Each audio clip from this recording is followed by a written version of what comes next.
বিসমিল্লাহির রহমানির রহিম। আসসালামু আলাইকুম। হ্যালো গাইস, আপনারা সবাই কেমন আছেন? এই তো আমি দেখেন এই যে এই করলাগুলো আমি ফ্রোজেন করে রাখছিলাম। কেটে আমি যেভাবে ফ্রিজে রেখে দিয়েছিলাম, দেখেন কোনো হেরফের আছে? কালারের কোনো হেরফের নেই। যখন ওই যে দাম কমে যাবে করলার, তখন আপনারা এইভাবে করবেন, ধুবেন, শুকাবেন, তারপর কেটে রেখে দেবেন। কেটে রেখে দেবেন যাতে ওই পরে আর ধোয়ার কোনো দরকার না পড়ে। আমি এখানে লবণ দিয়ে দিব, হলুদ দিয়ে দিচ্ছি। আপনারা জানেন ভাজিতে আমি খুব একটা মশলা ব্যবহার করি না। এই যে পেঁয়াজ, যেহেতু এটাও ভাজা ভাজা হবে, এটা আলাদা ভাজার কোনো দরকার নেই। যদি একটু আপনারা হিসাব করে সংসার করেন, তাহলে আপনাদের হাজবেন্ডের একটু সুবিধা হয়।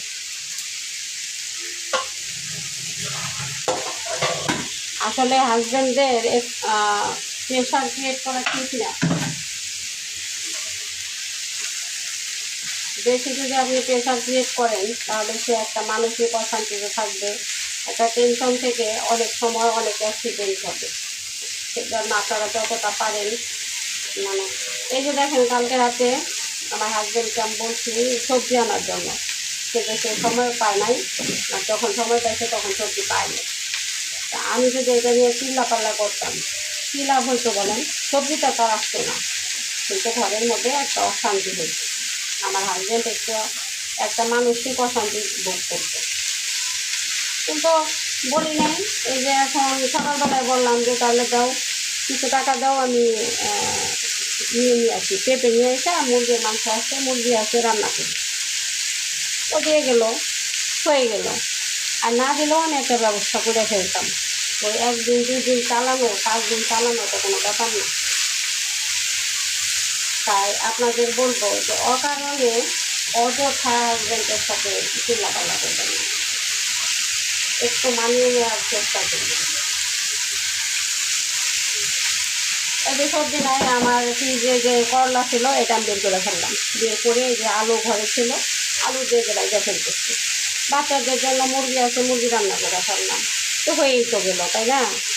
তো এইভাবে আসলে একটু হিসাব কিতাব করে সংসার করলে সংসারে কখনো অশান্তি হবে না, সংসারে শুধু শান্তি হবে। আমি আমার হাজব্যান্ডকে কোনো কিছু নিয়ে প্রেশার ক্রিয়েট করি না।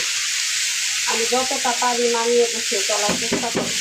আমি অনেক মহিলা আছে যে অন্য যে জিনিস দেখে লোভ করে, ওগুলো নিয়ে হাজব্যান্ডের সাথে ঝামেলা করে। আমি সেটা করি না। আমার হাজব্যান্ডের কতটা এবিলিটি আছে সেটা আমি জানি, আমি সেই মতোই চলার চেষ্টা করি।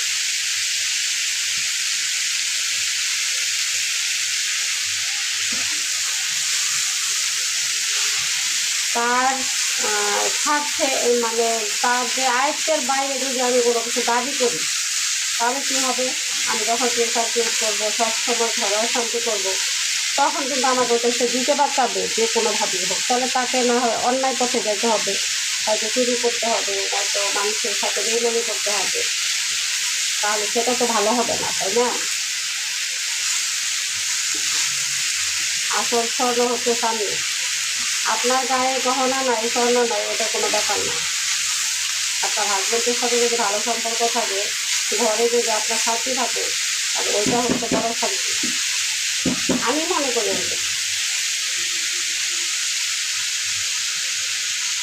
তো আমার করলা আর আলু ভাজি